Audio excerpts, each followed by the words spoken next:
नमस्कार। Unacademy IAS में आप सभी का स्वागत है।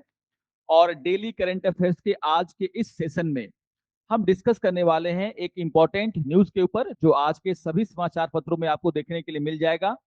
तो आपने देखा होगा कि आज के न्यूज़पेपर में प्रमुखता से छापा गया है कि जो जगदीप धनखड़, जो कि हमारे देश के क्या थे, वाइस प्रेसिडेंट, उन्होंने जो है हेल्थ इशू का हवाला देते हुए जो वाइस प्रेसिडेंट का जो पोस्ट है उससे उन्होंने रिजिग्नेशन रिजाइन दिया है। और इसी न्यूज को हम लोग यहाँ पर एनालाइज करेंगे। और सबसे इंपॉर्टेंट, अगर एग्जाम पॉइंट ऑफ व्यू से देखा जाए तो वाइस प्रेसिडेंट का इलेक्शन कैसे होता है, अगर ये जो पोस्ट वैकेंट होती है तो आखिर कौन इस पोस्ट को टेम्पोरली संभालेगा, आखिर इसको लेकर के हमारा संविधान क्या कहता है, इस सभी मुद्दों को जो है हम लोग आज यहाँ पर समझने का प्रयास करेंगे। काफी इंपॉर्टेंट हो जाता है ये इस न्यूज के बाद कि आखिर वाइस प्रेसिडेंट का इलेक्शन कैसे होता है, उसकी वाइस प्रेसिडेंट बनने के लिए जो क्राइटेरिया है, एलिजिबिलिटी क्राइटेरिया है, वो क्या होती है, योग्यता क्या होता है। और सबसे इंपॉर्टेंट कि अगर ये सीट वैकेंट हुई है वाइस प्रेसिडेंट की, तो क्या हमारे कॉन्स्टिट्यूशन में कोई ऐसा प्रावधान है कि कौन व्यक्ति जो है टेम्पोररी बेसिस पर जो है इसको संभालेगा। तो इन सभी मुद्दों पर हम लोग यहाँ पर डिस्कस करने वाले हैं। तो शुरू करते हैं हम लोग आज के इस सेशन को। तो जैसा कि मैंने कहा कि न्यूज आया कि जगदीप धनखड़, जिनकी एज जो है 74 है, उन्होंने जो है अपना जो रेजिग्नेशन है वो किसको भेजा है, प्रेसिडेंट द्रौपदी मुर्मू को भेजा है। और उन्होंने जो हवाला दिया है, जो यहाँ पर रीजन दिया है, वो क्या दिया है, मेडिकल रीजन, यानी कि हेल्थ इशू को आधार बना करके उनके द्वारा जो है अपना रिजाइन प्रेसिडेंट को सौंपा गया है। तो इसको आपको सबसे पहले ध्यान में रखना है। देखिए, आपको ये भी ध्यान में रखना है कि अभी उनका जो 5 ईयर का टर्म है वो पूरा नहीं हुआ था, क्योंकि आप सभी को पता है कि जो वाइस प्रेसिडेंट हैं उनका जो टर्म होता है वो कितना होता है, 5 ईयर का। जिस दिन वो ऑफिस को क्या करते हैं, शुरू करते हैं, रिज्यूम करते हैं, उससे उस दिन से लेकर के आप देखोगे 5 ईयर का जो है टर्म उनके लिए सुनिश्चित रखा जाता है। और इन्होंने जो अपना ऑफिस एज्यूम किया था वो कब किया था, अगस्त 2022 में, यानी कि जो इनका टेन्योर था वो 2027 तक चलता, अगस्त 2027 तक चलता। लेकिन आप देखोगे अभी 25 में ही इन्होंने क्या कर दिया, इस्तीफा दे दिया है। तो ये बात आपको ध्यान में रखना है कि मिड टर्म में ही इन्होंने क्या कर दिया, अपना इस्तीफा यहाँ पर सौंप दिया है। तो इन कुछ इंपॉर्टेंट फैक्ट्स को आपको ध्यान में रखना है। अगर हम बात करें कि हिस्ट्री में, अगर हम इतिहास को देखते हैं कि क्या जगदीप धनखड़ के अलावा और कौन कौन से ऐसे वाइस प्रेसिडेंट हैं जिन्होंने कभी इस्तीफा दिया है, तो थोड़ा सा इसको लेकर के भी एक जानकारी है जो कि आपको ध्यान में रखने की आवश्यकता है। तो क्या कहा जा रहा है कि only the third vice president, यानी कि जगदीप धनखड़ तीसरे ऐसे उपराष्ट्रपति हैं जिन्होंने क्या किया है, मिड टर्म में ही अपना इस्तीफा दिया है। तो इसके पहले आप देखोगे वीवी गिरी और जो आर वेंकट रमन थे, जो कि उपराष्ट्रपति के पद पर थे, उन्होंने क्या किया था, अपना कार्यकाल खत्म होने से पहले, अपना टर्म खत्म होने से पहले क्या किया था, इस्तीफा दिया था। यानी कि वीवी गिरी और आर वेंकट रमन के बाद ओनली थर्ड वाइस प्रेसिडेंट हैं जिन्होंने क्या किया है, अपना कार्यकाल यानी कि टर्म खत्म होने से पहले इस्तीफा दिया है। तो ये बात आपको ध्यान में रखना है। और यहां पर आपको ये भी ध्यान रखना है कि हालांकि जो अभी वाइस प्रेसिडेंट हैं थे जगदीप धनखड़, उन्होंने हेल्थ इशू का हवाला देकर के क्या किया, अपना इस्तीफा दिया।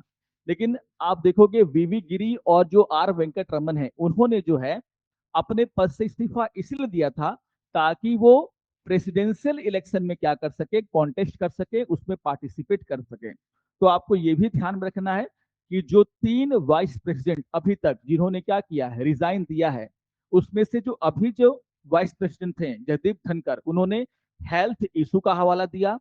बाकी के जो 2 पहले के वाइस प्रेसिडेंट थे जिन्होंने इस्तीफा दिया था अपने पोस्ट से, रिजाइन किया था अपने पोस्ट से, उन्होंने जो है प्रेसिडेंशियल इलेक्शन लड़ने के लिए क्या किया था, वाइस प्रेसिडेंट के पोस्ट से इस्तीफा दिया था। तो ये दोनों को आपको ध्यान में रखना है।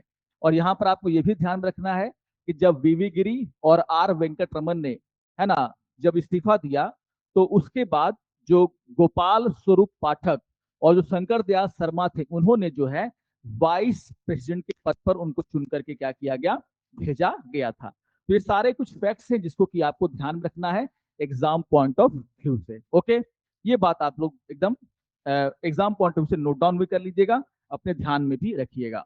तो आगे हम लोग इस पर और डिस्कशन करेंगे कि आखिर कोई भी वाइस प्रेसिडेंट अगर मिड टर्म में या फिर 5 ईयर का टर्म पूरा होने से पहले अगर इस्तीफा देता है, तो जो सीट वैकेंट हुई है, जो पोस्ट वैकेंट हुई है, उसको कौन संभालेगा। इसको लेकर के काफी सारे जो है कह सकते हैं प्रश्न जो है स्टूडेंट्स के मन में रहते हैं।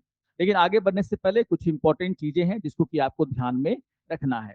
आपको ध्यान में रखना है कि जो हमारा पटना का ऑफलाइन सेंटर है, वहां पर यूपीएससी और बीपीएससी की बैचेस शुरू होने वाली हैं। तो यहाँ पर अगर आप यूपीएससी की तैयारी कर रहे हैं तो आप हमारे पटना सेंटर में आकर के नेक्स्ट कब हमारे नए बैचेस शुरू होने वाले हैं इसकी जानकारी ले सकते हैं। और अगर अभी आप हमारे किसी भी बैच को ज्वाइन करते हैं तो आपको जो है 35% तक का ऑफ यहाँ पर दिया जाएगा। तो इस जानकारी को आपको ध्यान रखना है। तो अगर आप यूपीएससी और बीपीएससी की तैयारी पटना में रहकर करना चाहते हैं तो आप विजिट कर सकते हैं अनअकैडमी के ऑफलाइन सेंटर पर। इसके अलावा आपको ये भी ध्यान में रखना है कि हमारा जो अनअकैडमी का वेबसाइट है उसमें भी काफी सारी जो यूजफुल चीजें हैं वो स्टूडेंट के लिए अवेलेबल हैं। जैसे अगर आपको एनसीईआरटी के नोट्स और जो समरी हैं वो डाउनलोड करना है, अगर आपको प्रीवियस ईयर के क्वेश्चंस डाउनलोड करने हैं, अगर आपको जो है मंथली जो करंट अफेयर्स है उसको उसके जो मैगजीन है वो डाउनलोड करना है, तो आप विजिट कर सकते हैं हमारे अनअकैडमी के वेबसाइट पर। और वहां से ये सारी जो सुविधाएं हैं उसका आप क्या कर सकते हैं, लाभ उठा सकते हैं। तो ये एक न्यूज था जिसको कि आपको ध्यान में रखना है। और इसके अलावा अगर आप देखोगे थर्ड न्यूज काफी इंपॉर्टेंट है। अगर आप नेक्स्ट ईयर यूपीएससी की तैयारी कर रहे हैं और नेक्स्ट ईयर आपको एग्जाम देना है, सबसे इंपॉर्टेंट बात यह है कि अगर आप 2026 में जो है एग्जाम देने वाले हैं तो आपके लिए जो टेस्ट सीरीज है वो काफी इंपॉर्टेंट हो जाता है। और आपकी इसी नेसेसिटी को ध्यान में रखते हुए यहाँ पर क्या किया जा रहा है, आपका जो प्रीलिम्स टेस्ट सीरीज है और जो मेंस टेस्ट सीरीज है इन दोनों को हमने शुरू किया है। तो आप अगर हिंदी माध्यम के हैं, अगर आप इंग्लिश माध्यम के हैं, आप दोनों माध्यम, अगर आप हिंदी के हैं इंग्लिश के हैं, आप क्या कर सकते हैं, इस टेस्ट सीरीज को ज्वाइन कर सकते हैं। बाइलिंगुअल ये जो टेस्ट है अवेलेबल हैं। तो इसकी भी जानकारी आपको ध्यान में रखनी है। तो ये 3 महत्वपूर्ण इंफॉर्मेशन जिसको कि आपको ध्यान में रखना है। अब आते हैं हम लोग अपने टॉपिक की तरफ। तो जैसा कि मैंने कहा कि वाइस प्रेसिडेंट के द्वारा जो अभी रिजाइन दिया गया है उसके बाद से वाइस प्रेसिडेंट का जो पोस्ट है, जो ऑफिस है, वो क्या हो चुका है, टेम्पोरी बेसिस पर वैकेंट। अब सवाल ये उठता है कि who perform the vice president duty now. तो ये सवाल का जवाब ढूंढने से पहले सबसे पहले आपको ये ध्यान में रखना है कि आखिर हमारा जो वाइस प्रेसिडेंट है उसका काम क्या होता है। अगर हम कॉन्स्टिट्यूशन को देखते हैं तो हमारा जो वाइस प्रेसिडेंट है उसके बारे में हमारा जो कॉन्स्टिट्यूशन है वो 2 बातें कहता है। पहली बात तो ये कि वाइस प्रेसिडेंट जो होगा वो एक्स ऑफिसियो चेयरमैन होगा, किसका, राज्यसभा का। तो इसका मतलब ये है कि जो वाइस प्रेसिडेंट है यानी कि जो उपराष्ट्रपति है वही जो होता है वो क्या होता है, राज्यसभा का सभापति यानी कि चेयरमैन। तो उसका एक काम क्या है, जब भी राज्यसभा की बैठक होगी, सेशन चलेगा, तो राज्यसभा का क्या करना, चेयरमैनशिप करना, उसकी अध्यक्षता करना। पहली बात तो ये। दूसरा, उसके बारे में ये कहा गया है कि जब अगर प्रेसिडेंट का पोस्ट टेम्पोरी बेसिस पर अगर खाली होता है तो फिर वाइस प्रेसिडेंट क्या करेगा, प्रेसिडेंट के पोस्ट को संभालेगा। यही 2 इंपॉर्टेंट काम जो है कॉन्स्टिट्यूशन में किसके दिए गए हैं, वाइस प्रेसिडेंट के दिए गए हैं। ठीक है ना। आपको यह ध्यान में रखना है कि हमारा जो कॉन्स्टिट्यूशन है, संविधान है, क्योंकि मैंने अभी आपसे क्या कहा कि अगर प्रेसिडेंट का पोस्ट वैकेंट होता है टेम्पोरी बेसिस पर या फिर वो प्रेसिडेंट अपने काम को करने में असमर्थ है, इनकेपेबल है, तो कुछ दिनों के लिए आप देखोगे जो वाइस प्रेसिडेंट हैं वो क्या संभाल लेते हैं, प्रेसिडेंट का पद संभाल लेते हैं। ठीक है ना, ये चीजें। लेकिन अगर वाइस प्रेसिडेंट का पद अगर वैकेंट होगा तो कौन इसको संभालेगा, इसको लेकर के हमारा कॉन्स्टिट्यूशन क्या है, साइलेंट है। तो क्या कहा जा रहा है कि the constitution does not provide for any acting vice president. ठीक है ना। तो याद रखिएगा, प्रेसिडेंट अगर ना हो, प्रेसिडेंट का ऑफिस वैकेंट हो, तो एक्टिंग प्रेसिडेंट हम लोग बनाते हैं किसको, वाइस प्रेसिडेंट को। लेकिन हमारा संविधान इस बात को लेकर के साइलेंट है कि अगर वाइस प्रेसिडेंट का पोस्ट वैकेंट होगा तो क्या कोई एक्टिंग वाइस प्रेसिडेंट हो सकता है, उपराष्ट्रपति हो सकता है, बिल्कुल। इसको लेकर के हमारा संविधान जो है बिल्कुल भी क्या है, साइलेंट है। तो याद रखिएगा, constitution does not provide for any acting vice president. इसका मतलब होता है ना। देखिए, अब आप बोलोगे तो फिर वाइस प्रेसिडेंट का काम कौन करेगा। तो वाइस प्रेसिडेंट का जो सबसे महत्वपूर्ण काम है वो क्या है, कि वो राज्यसभा का क्या होता है, एक्स ऑफिसियो चेयरमैन। और अगर हम लोग पढ़ते आए हैं, आप भी जानते होंगे कि अगर राज्यसभा में या फिर लोकसभा में उसका चेयरमैन नहीं है, तो उसका जो वाइस चेयरमैन होता है वो क्या करता है, सभा के कार्यों को संभालता है। तो सिंपल सी बात है कि मान लीजिए वाइस प्रेसिडेंट का पोस्ट वैकेंट है, तो उसका जो मेन काम था क्या, राज्यसभा की क्या करना, अध्यक्षता करना।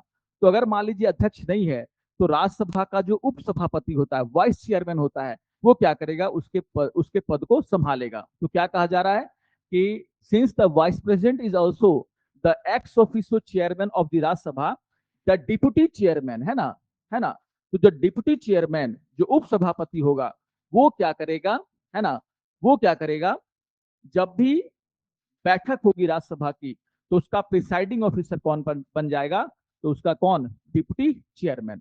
तो ऑलरेडी आप देखोगे वाइस प्रेसिडेंट का अगर पोस्ट खाली है, तो वाइस प्रेसिडेंट के पोस्ट पर कौन आएगा, इसको लेकर के तो हमारा संविधान साइलेंट है।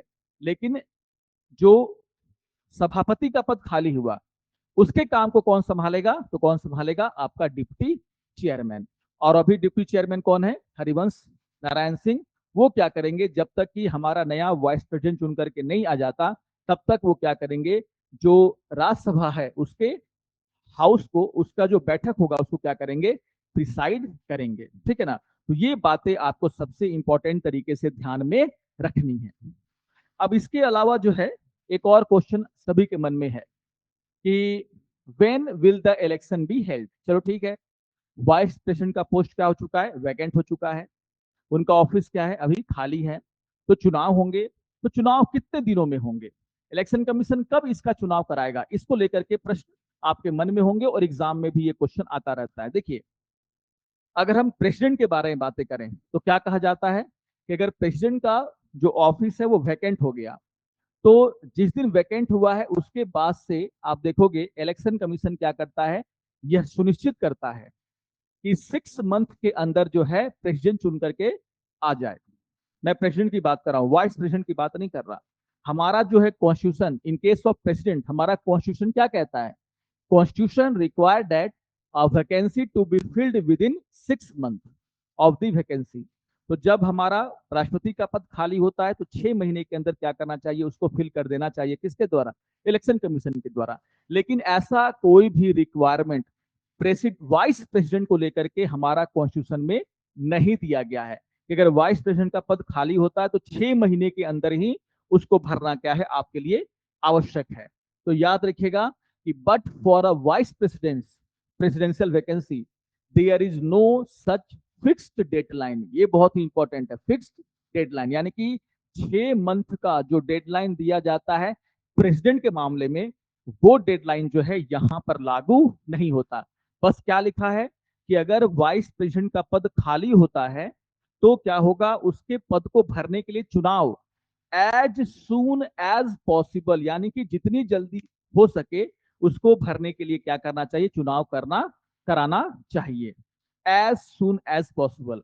अब एज सुन एज पॉसिबल है, इसका मतलब कोई फिक्स डेडलाइन यहां पर वाइस प्रेसिडेंट के इलेक्शन को लेकर के नहीं कहा गया है कि अगर उनका सीट वैकेंट हो जाता है तो 6 महीने के अंदर ही, 4 महीने के अंदर ही, 3 महीने के अंदर ही आपको क्या करना होगा, चुनाव कराना होगा। बस क्या लिखा हुआ है, एज सुन एज पॉसिबल। यानी कि आगे चल करके आप देखोगे जो इलेक्शन कमीशन है वो क्या करेगा, वाइस प्रेसिडेंट का पोस्ट पर चुनाव कब होगा, इसको लेकर के अपनी डेट रिलीज करेगा।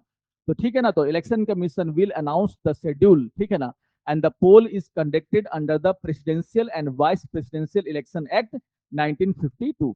तो इसको ध्यान रखिएगा, ये सारी बातें एग्जाम पॉइंट ऑफ व्यू से क्या है, काफी इंपॉर्टेंट। ठीक है, कुछ और बातें हैं, जैसे आप देखोगे कि अगर वाइस प्रेसिडेंट का चुनाव होता है या फिर प्रेसिडेंट का चुनाव होता है, तो जो रिटर्निंग ऑफिसर होता है ना, आप देखो रिटर्निंग ऑफिसर वो कौन होते हैं, तो या तो आइदर हाउस, मतलब कि जो सेक्रेटरी जनरल होते हैं, है ना, महासचिव जिसको बोलते हैं हिंदी में, मतलब जो लोकसभा और राज्यसभा के महासचिव हैं, वो रोटेशन बेसिस पर क्या करते हैं, क्या कहलाते हैं, उसके रिटर्निंग ऑफिसर। जैसे कि राज्यसभा का जो क्या होगा, महासचिव होगा, यानी कि सेक्रेटरी जनरल होगा। मान लो अगर इस बार उसने वाइस प्रेसिडेंट के इलेक्शन में क्या किया है, रिटर्निंग ऑफिसर का पद धारण किया है, तो नेक्स्ट जब चुनाव होगा किसका, वाइस प्रेसिडेंट का, तो फिर लोकसभा का जो क्या होगा सेक्रेटरी जनरल, वो क्या होगा उसका रिटर्निंग ऑफिसर। रिटर्निंग ऑफिसर का मतलब क्या है?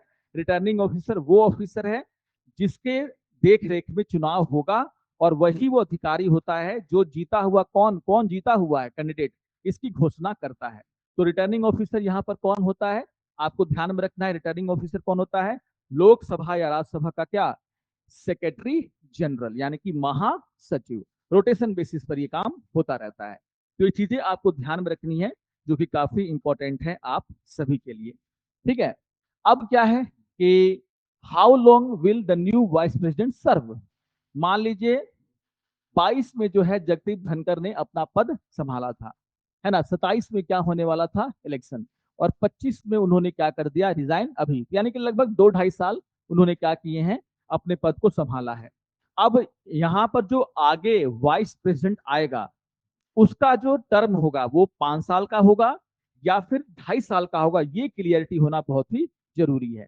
तो इसलिए टॉपिक है how long will the new vice president serve, यानी कि जो नया वाइस प्रेसिडेंट चुन करके आएगा वो कितने लंबे समय तक अपने पद को धारण करेगा, उसका टर्म क्या होगा।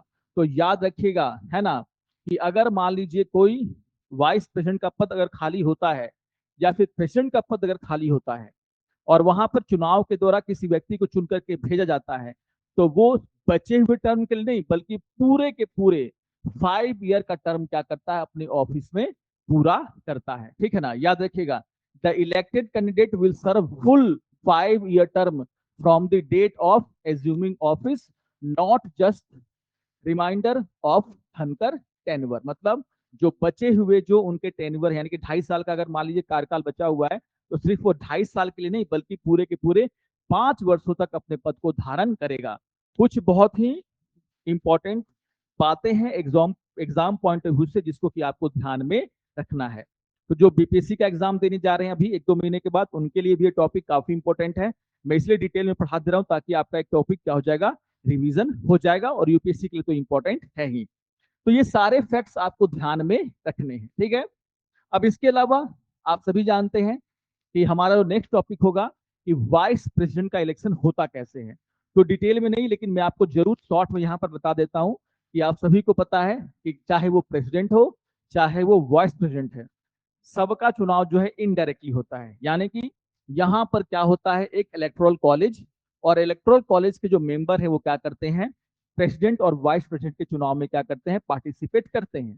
क्योंकि हमारा टॉपिक है क्या, वाइस प्रेसिडेंट, तो आपको ध्यान रखना है कि जो इलेक्टोरल कॉलेज बनाया जाता है किसके लिए, वाइस प्रेसिडेंट के चुनाव के लिए, उपराष्ट्रपति के चुनाव के लिए, उसमें कौन लोग शामिल होते हैं, तो शामिल कौन होते हैं, तो member of the both the houses of what parliament, यानी कि लोकसभा और राज्यसभा के क्या सभी मेंबर, चाहे वो इलेक्टेड हो चाहे वो नॉमिनेटेड हो, सभी मेंबर जो है क्या करते हैं, इसमें पार्टिसिपेट करते हैं। यानी कि अगर हम लोकसभा की बात करें, है ना, तो 543, और अगर हम राज्यसभा की बात करें, है ना, तो यहाँ पर आप देखोगे जो 245 मेंबर है पूरे के पूरे, इसमें नॉमिनेटेड भी हैं और क्या इलेक्टेड भी, सभी जो है क्या करते हैं, इसमें पार्टिसिपेट लेते हैं। लेकिन प्रेसिडेंट इलेक्शन में हम लोग क्या बोलते हैं, सिर्फ और सिर्फ क्या, elected member of the parliament. तो ये चीज यहाँ पर नहीं है। पार्लियामेंट के सभी मेंबर, चाहे वो इलेक्टेड हो चाहे वो नॉमिनेटेड हो, सभी क्या करते हैं, वाइस प्रेसिडेंट के इलेक्शन में पार्टिसिपेट करते हैं।